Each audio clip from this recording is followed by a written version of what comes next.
Mga kababayan, hindi maitatanggi na ang politika sa ating bansa ay puno ng maiinit na usapin at pagkakaiba ng opinyon.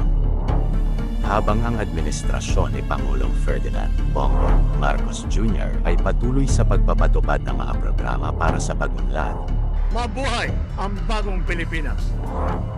May mga kritiko at hamon na dumarating kabilang na ang ilang isyu mula sa oposisyon at maging sa panig ng vice-presidente.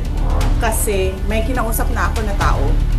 Sinabi ko sa kanya, pag pinatay ako, patayin mo si BBM, si Lisa Araneta at si Martin Romualdez. No joke.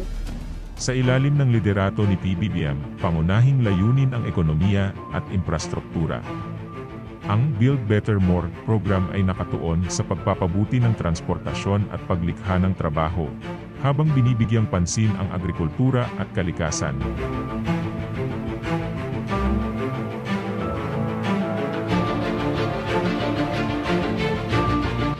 Let us remember the broader goal that drives us.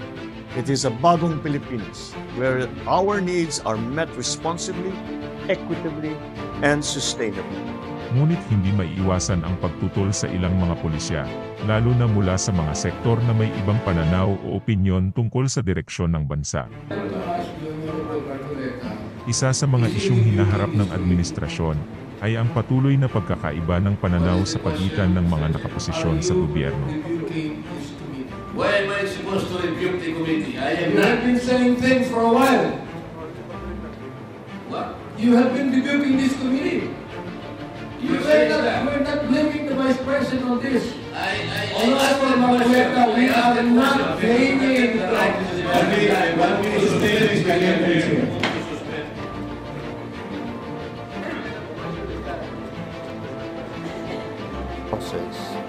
Sa araw na ito, we are here in the House of Representatives bravely supporting the petition of citizens kasi naniniwala tayo na ito ay responsibilidad ng ating pong institusyon.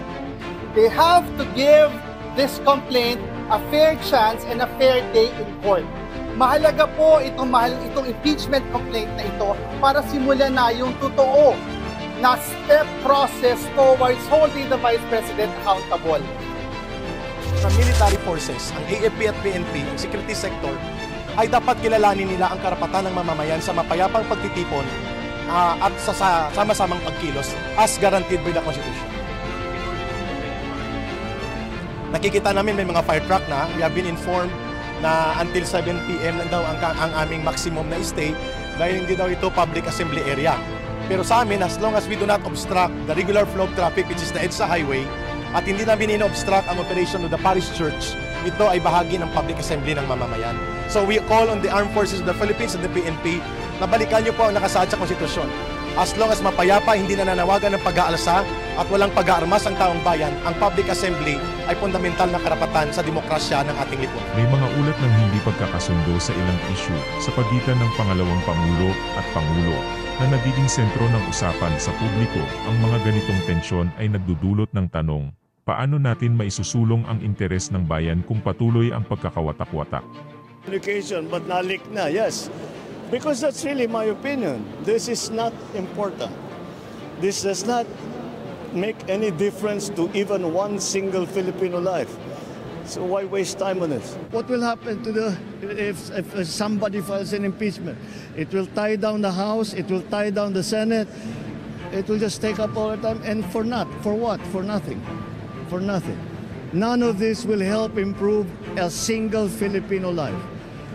As far as I'm concerned, it's a storm in a teacup. Ang Iglesia ni Cristo ay pabor. Pabor po sa opinyon ng Pangulong Bongbong Marcos na hindi sumang-ayon sa isinusulong ng ilang sektor na impeachment. Dahil maraming problema ang ating bansa na dapat pong unahin ng ating pamahalaan. Ang Iglesia ni Cristo po ay para sa kapayapaan. Ayaw namin, ayaw po natin sa anumang uri ng kaguluhan na manggagaling sa kanino mang panig. Sa kabila ng pagkakaiba, iisa lang ang nais ng bawat Pilipino, ang magkaroon ng mas maayos, mas ligtas, at mas progresibong bansa. Ang tunay na pag-unlad ay nangangailangan ng pagkakaisa sa pagitan ng gobyerno, ng oposisyon, at ng taong bayan.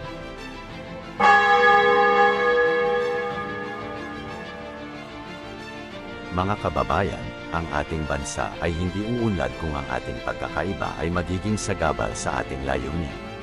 Ang hamon sa ating lahat ay ang pagtutulungan, sa kabila ng ating opinyon o paniniwala. Ang kapayapaan at kaunlaran ay posible lamang kung tayo ay magtutulungan, hindi maghihilaan pababa. Kung nais natin ang bagong Pilipinas, ang ating pagkilos ay dapat nakatuon sa bayan, hindi sa sarili lamang. Sama-sama nating ipakita na kaya nating magkaisa para sa mas magandang kinabukasan.